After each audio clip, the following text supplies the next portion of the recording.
Bienvenidos a Conciencia Vial, momento de comenzar el programa de hoy. Empiezo con el agradecimiento a todos aquellos que durante la semana permanentemente están mandando sugerencias o preguntas. Algunas de ellas terminan en una entrevista, otras simplemente en preguntas dentro de una entrevista o sugerencias que nos hacen. Así que gracias por estar en contacto con nosotros. Hoy es un programa que está bien variado. Entre otras cosas, volvemos a hablar de la eficiencia energética, la movilidad eléctrica, que ya es una realidad en el Uruguay, y algunos otros temas que ya comenzamos a desarrollar en el programa de hoy.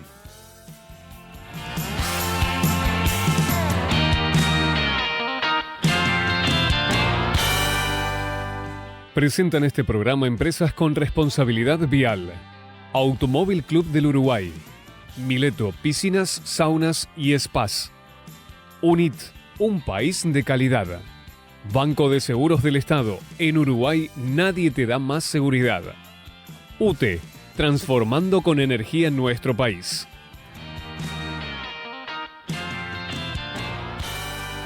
Y es un gusto, nos reencontramos con la gente de UTE, nuevamente con el ingeniero Diego Bentancur, que es del proyecto de movilidad eléctrica. Gracias por estar en Conciencia Vial. Un gusto estar con ustedes. Me quedo pendiente, porque ya hemos hecho una nota hace relativamente poco, el tema del transporte colectivo. Y lo queríamos citar, pues vamos a hablar de otras cosas por supuesto, pero hay un crecimiento notorio de las flotas en distintas empresas. Quería que me contaras qué es lo que ha pasado. La verdad que la experiencia fue inicial, sobre todo de Montevideo y algo en Las Piedras del año 2020, que comenzaron a circular algunos ómnibus, fue muy exitoso. Entonces los operadores validaron la tecnología y se dieron cuenta de la reducción de costos, y también las autoridades, que tiene que ver con todos los subsidios que existen en el sector para permitir que la tarifa del transporte, que el boleto, digamos, se mantenga en precio acotado, requiere un esfuerzo económico muy importante, y que la alternativa eléctrica permite, moderar esos impactos. Entonces, han habido diferentes iniciativas, algunas dirigidas por el Ministerio de Industria, con la Dirección de Energía, que han permitido que algunas empresas del interior han tenido sus primeras unidades. Mi primer bus eléctrico ahora sí en el programa, y entonces estamos viendo ómnibus eléctricos en Salto, en Tacuarembó, en Maldonado, en San José, Flores, algunas unidades por diferentes lugares que acercan también la tecnología a diferentes lugares, que mejora el servicio. ¿Eso cómo impacta? Porque en una empresa, en un particular uno dice, la necesidad de carga la puede resolver, después hablaremos del SABE en la casa y demás, pero la puede resolver uno porque tiene un auto. Pero me imagino CUTSA, por ejemplo, que ya supera las 200 unidades eléctricas. Eso requiere una infraestructura, y requiere a UTE para esa infraestructura. Exacto. ¿Cómo han hecho eso? La carga de los ómnibus, a diferencia de un vehículo liviano, se realiza en los patios de carga de las empresas. No es pensable otro tipo de solución. Entonces hay que adecuar esos patios. Y esos patios no estaban preparados para tener una infraestructura eléctrica de gran porte, como requiere decenas de cargadores en esas instalaciones.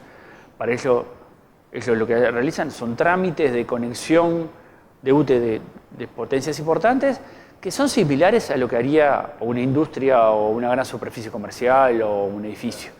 Sí, ellos sí requieren de carga rápida, no es que un ómnibus tiene que cargar toda la noche. Claro. No sé cuánto demora un ómnibus en cargar, capaz que 1 hora, 2 horas. Y en general, cargadores rápidos, ¿no? Digo. Claro, exactamente. Necesita entre 2 horas, 3 horas, es lo que carga el ómnibus para recorrer 300 kilómetros o más. Claro, si uno divide las 24 horas del día, dividido lo que se requiere en carga, te da cuántos ómnibus cargas con ese cargador. La matemática es muy simple, ¿no? El camino recorrido también les permitió a las empresas de transporte aprender de cómo funciona ese sistema de carga, de cómo utilizar esa infraestructura para bajar los costos también. Sí, me imagino que termina de cargar un ómnus y justo tiene que entrar otro ómnus a cargar. Exactamente. Es un ómnus que queda parado 3 horas mientras otro sale. Exactamente. Y en algunos casos lo que hacen es escalonar en la madrugada turnos de carga de acuerdo a los kilómetros recorridos en el día anterior, con qué autonomía, qué estado de carga de batería llegó el ómnibus, cuántos kilómetros va a necesitar para el otro día. Yo te lo estoy preguntando, y la verdad que no lo había preguntado nunca, porque me imagino que un ómnibus tampoco, los que circulan por Montevideo, no se gasta la carga en un día. No. En general, los ómnibus que se utilizan pueden estar con un estado de carga remanente entre un 25% y un 45% de autonomía remanente, depende del circuito donde... O sea que podrían arrancar el siguiente día con carga, de la que tienen del día anterior. Hacer todo el circuito. Pero lo que tratan de optimizar es esa carga nocturna, que es mucho más económica. Entonces es que recargan lo que falta. Recargan y hacen carga, en general hacen carga nocturna. Hay una experiencia de la empresa Codeleste de Las Piedras, que ellos sí hacen cargas durante el día. Entonces tienen ómnibus un poco con menos autonomía y realizan cargas durante el día, compartiendo un cargador de a un ómnibus, lo van escalando en la tarde para aumentar la autonomía. Bien, no vamos a dar las cifras porque en realidad nosotros no somos la empresa, pero estábamos hablando de una empresa que le hemos calculado que ya debe estar con esto casi que en un 20% de su flota eléctrica. Es muchísimo. Pero uno se pregunta, ¿cuánto demorarán en seguir creciendo o cuándo podrán llegar a un 100%? ¿Es viable un 100% de ómnibus eléctricos? Bueno, eso cada empresa va a tener que evaluar de acuerdo a los recorridos, a las longitudes de esos recorridos y las horas de circulación, hasta qué punto lo pueden realizar con la tecnología. Seguramente es gran parte de la flota de todas las empresas, sobre todo estamos hablando de zonas urbanas o interurbanas, pero no de larga distancia, ¿no? Estamos hablando para ese tipo de empresas, lo van a poder hacer bien. En algunos casos quizás sí requieran alguna carga intermedia durante el día para asegurar el recorrido total del día. Bien, y usted tiene la capacidad suficiente porque la verdad que cuando uno mira los niveles de generación, incluso de energía renovable, estamos muy bien. Ahora, la pregunta es, si al que tiene un vehículo le rinde en el kilómetro y lo nota, me imagino que para las empresas de transporte colectivo ahí está la gran diferencia.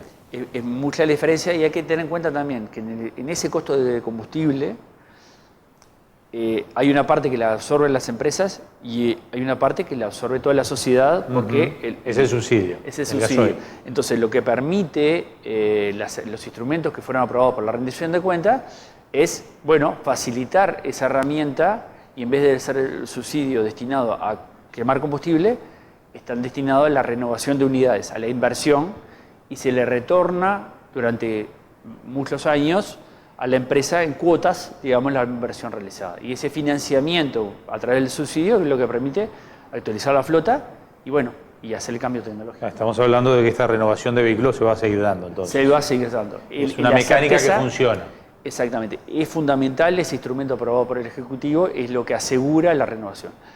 Un instrumento además que de alguna manera dirige ese subsidio a Montevideo particularmente, que solo lo brinda si la renovación es por eléctricos. Bien. Hubo algunos cambios que ya están operativos desde hace unos meses que realizó UTE en cuanto a la tarifa que uno encuentra cuando estamos hablando ahora ya no de ómnibus, estamos hablando de vehículos o empresas que tengan que cargar. Los taxis también, ¿no? Los taxis pagan la misma tarifa y el particular.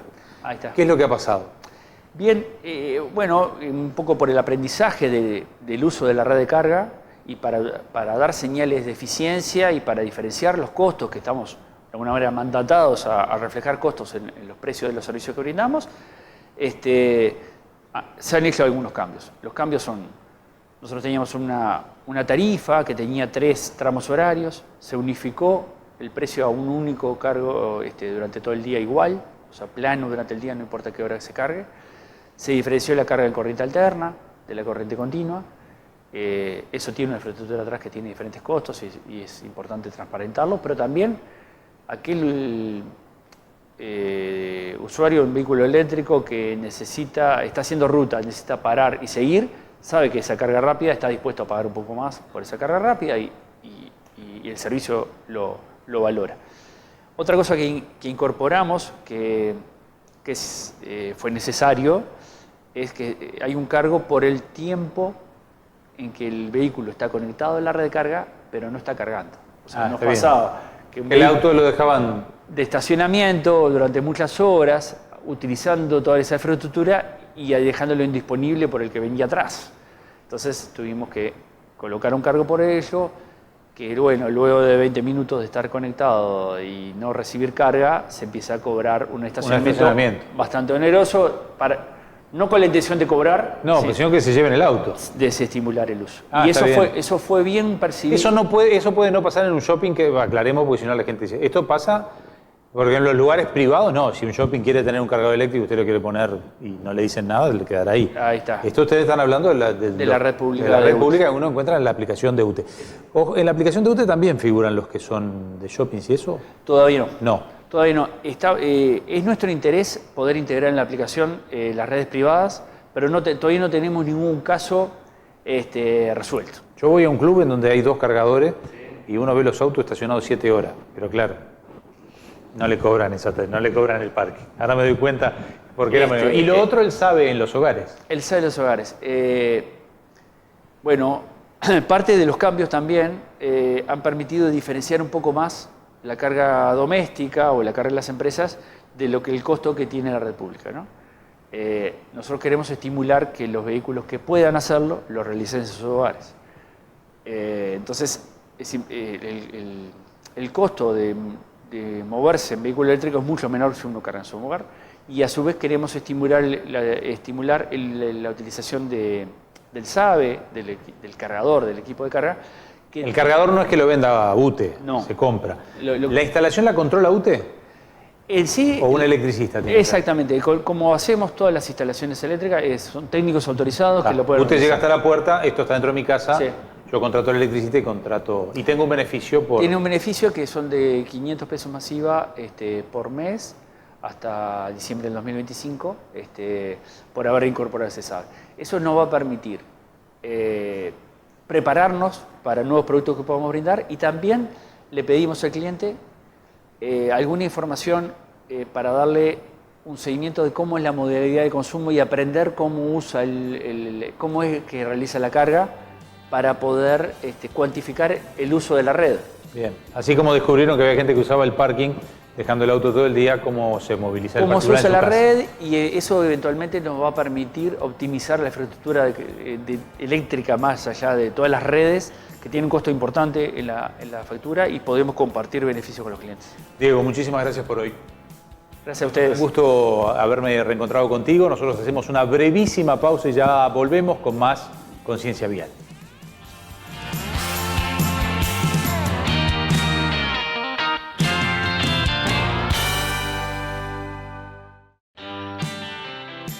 Agradecemos a Demarco Sistemas de Almacenaje, Hotel Crystal Tower, Fabián Ciuto Intercoafer, Julio Selman con sus marcas Spencer Bryson, Camisa VV Cantoni y American Crew.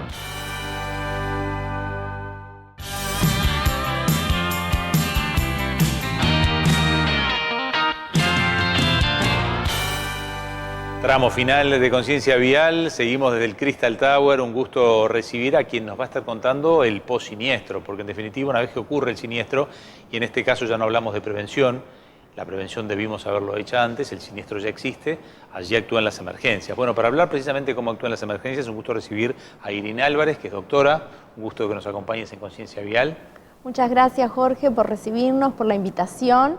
Un gusto poder colaborar con ustedes en este programa y bueno, esperamos que sea de ayuda la información que podamos aportar. Y arrancamos con algo bien genérico, ¿no? ¿Qué pasa? ¿Cómo se despliega? ¿Cómo arranca la participación de ustedes en un post-siniestro? Bueno, en realidad puede arrancar de distintas maneras, ¿verdad? Hay 3 formas que puede arrancar nuestra participación.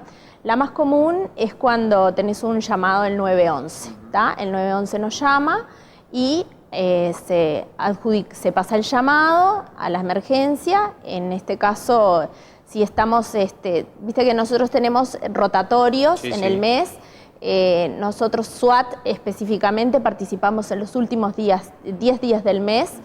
Recibimos el llamado de parte del 911 y bueno, ahí se adjudica el móvil que va a ir a ese llamado, a ese siniestro de tránsito. ¿Ahí canalizan a la que está más cerca o ustedes tienen gente especializada en siniestros? Porque no es fácil enfrentar el siniestro. Exactamente. Nosotros somos todos ambulancias especializadas y por supuesto que lo que se prioriza es la que esté más cerca del siniestro para tratar de llegar en el menor tiempo posible, porque lo que apunta es justamente a brindar un tiempo de respuesta lo más corto posible.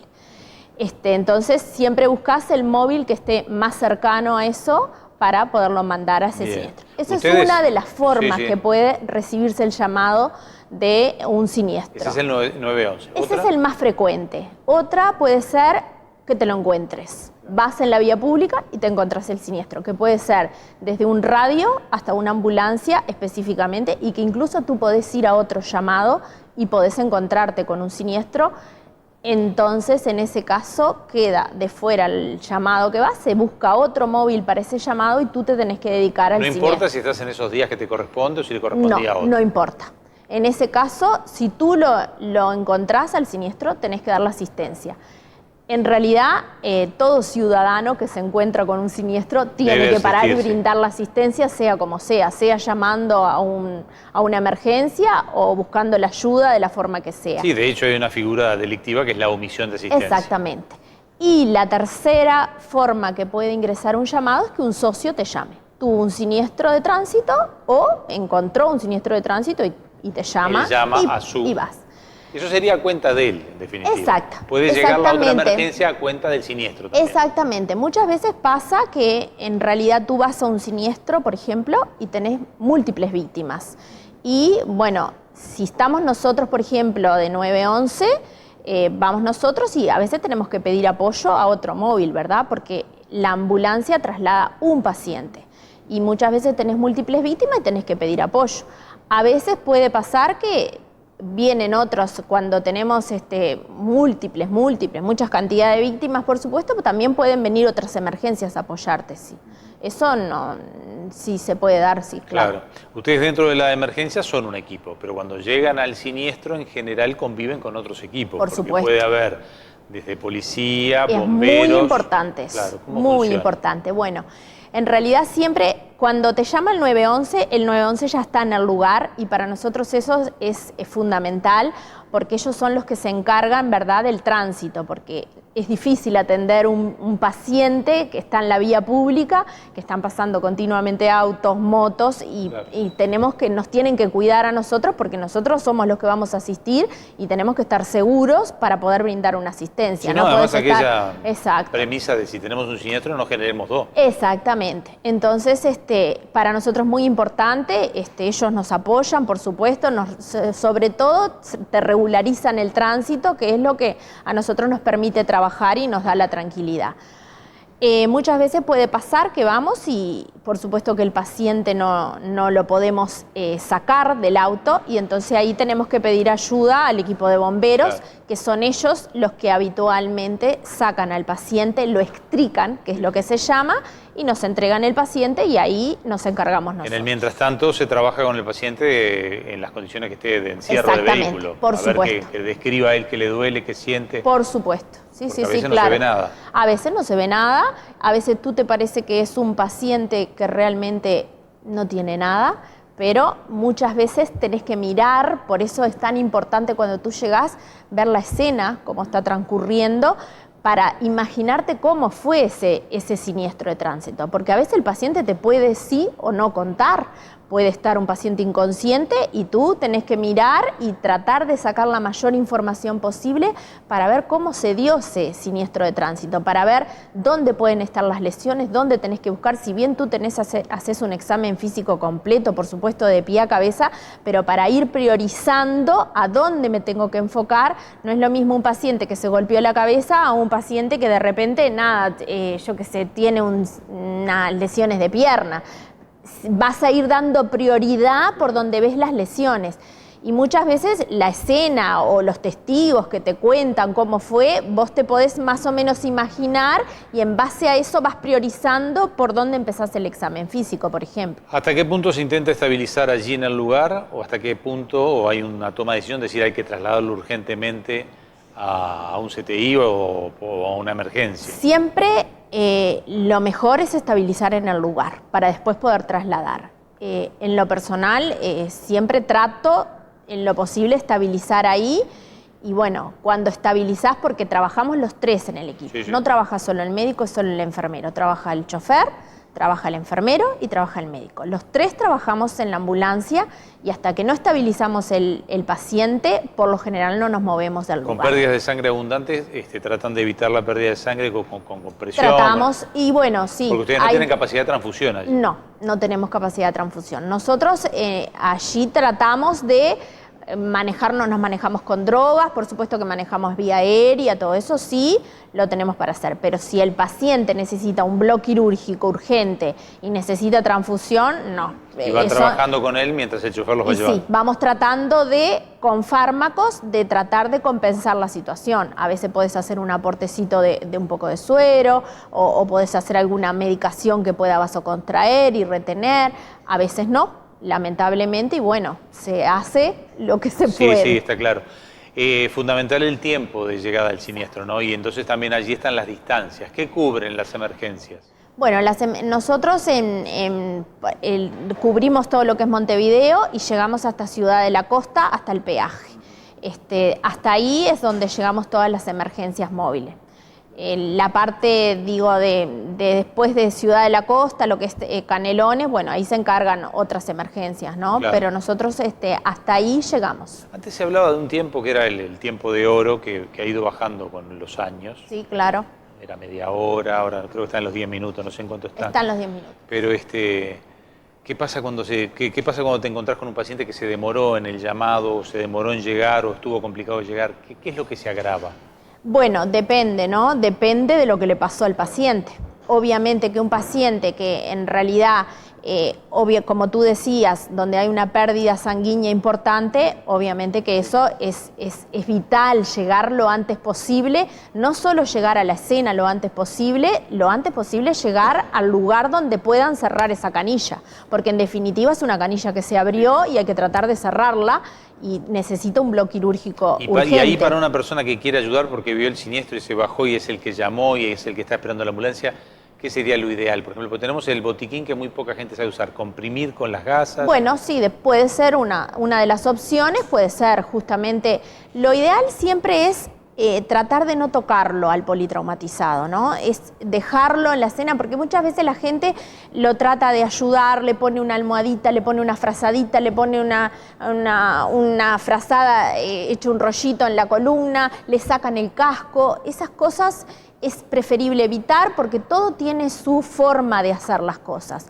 Muchas veces tú querés, se quiere sentar y bueno, lo ayudas a sentarse y de repente hiciste una macana, porque lo ideal, ese paciente capaz que tuvo un traumatismo en columna y lo ideal no es moverlo, lo tenés que tener quieto, pues nosotros tenemos que llegar, sacar el casco, saber alinear el paciente para ponerlo en una tabla o cómo lo tenemos que trasladar. Entonces muchas veces lo mejor es buscar ayuda lo antes posible y no tocarlo al paciente. Eso es lo mejor. Bien. ¿Qué pasa con lo que no se ve? A veces hemorragias internas, daños en órganos.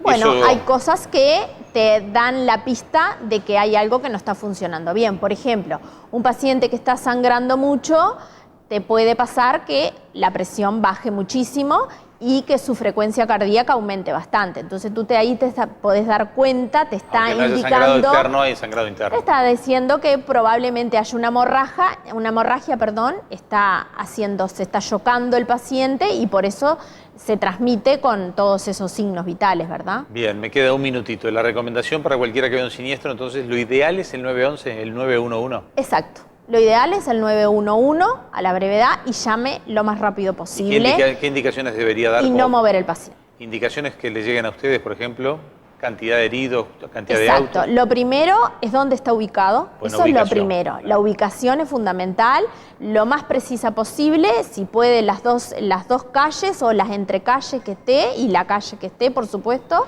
El número de víctimas, por supuesto, es importante y bueno, lo otro, si puede decir está consciente, no está consciente, eso también puede aportar muchísimo, ¿verdad?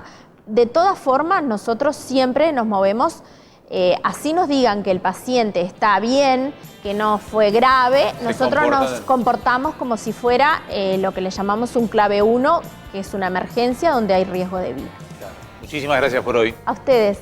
Encantada. Nosotros también les vamos dando las gracias a ustedes porque estamos cerrando el programa de hoy. Como siempre, ya les prometemos que en 7 días nos volvemos a encontrar en la pantalla de Canal 5 cuando estemos juntos haciendo Conciencia Vial.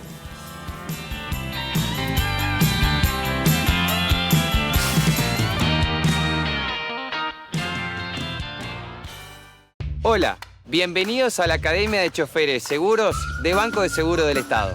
Hoy vamos a repasar algunas reglas y normas para manejar de forma responsable.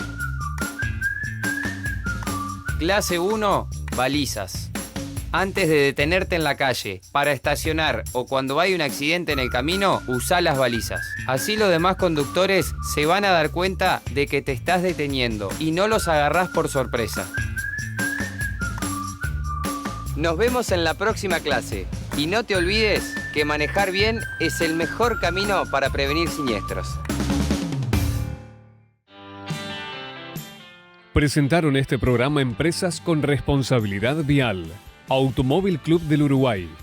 Mileto Piscinas, Saunas y Spas. UNIT, un país de calidad. Banco de Seguros del Estado. En Uruguay nadie te da más seguridad. UTE, transformando con energía nuestro país.